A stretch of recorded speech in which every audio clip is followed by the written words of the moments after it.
Como comportar-se no bonde? De Machado de Assis. Voz Iba Mendes.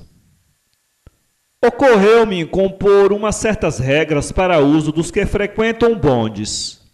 O desenvolvimento que tem sido entre nós esse meio de locomoção, essencialmente democrático, exige que ele não seja deixado ao puro capricho dos passageiros. Não posso dar aqui mais do que alguns extratos do meu trabalho. Basta saber que tem nada menos de 70 artigos. Vão apenas 10. Artigo 1º.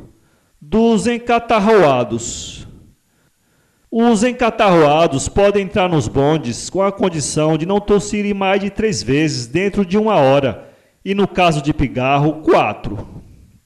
Quando a tosse for tão teimosa que não permita essa limitação, os encatarroados têm 2 alvitres: ou irem a pé, que é bom exercício, ou meterem-se na cama.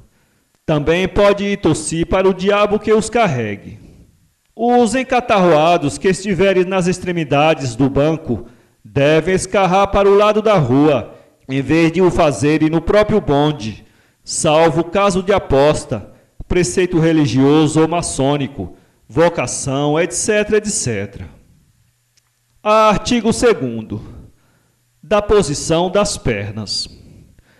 As pernas devem trazer-se de modo que não constranjam os passageiros do mesmo banco. Não se proíbem formalmente as pernas abertas, mas com a condição de pagar os outros lugares e fazê-los ocupar por meninas pobres ou viúvas desvalidas, mediante uma pequena gratificação. Artigo 3º. Da leitura dos jornais.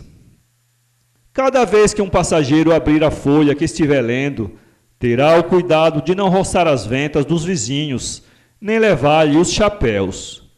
Também não é bonito encostá-los no passageiro da frente. Artigo 4º.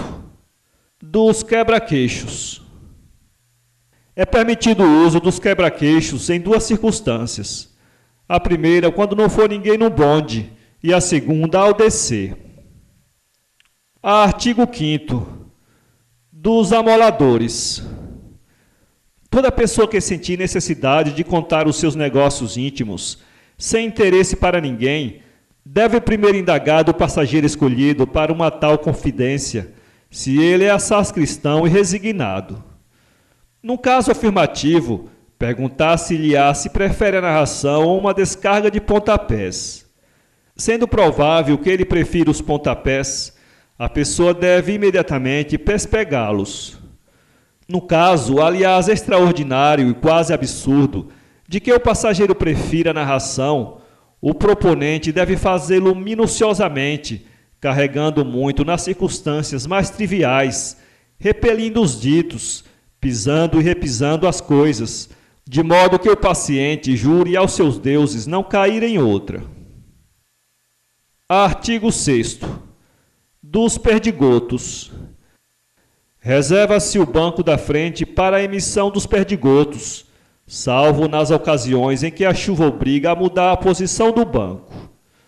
Também pode emitir-se na plataforma de trás, indo o passageiro ao pé do condutor e a cara para a rua. Artigo 7º. Das conversas. Quando 2 pessoas, sentadas à distância, quiserem dizer alguma coisa em voz alta, terão cuidado de não gastar mais de 15 ou 20 palavras e, em todo caso, sem alusões maliciosas, principalmente se houver senhoras. Artigo 8º. Das pessoas com morrinha.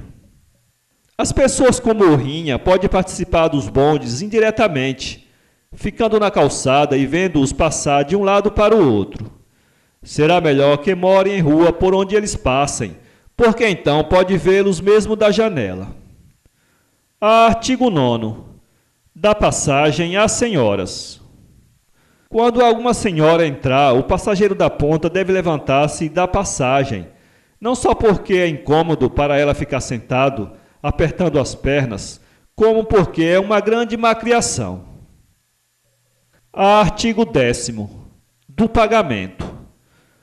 Quando o passageiro estiver ao pé de um conhecido e, ao vir o condutor receber as passagens, notar que o conhecido procura o dinheiro com certa vagareza ou dificuldade, deve imediatamente pagar por ele. É evidente que, se ele quisesse pagar, teria tirado o dinheiro mais depressa. Para ler esta crônica, acesse www.poeteiro.com.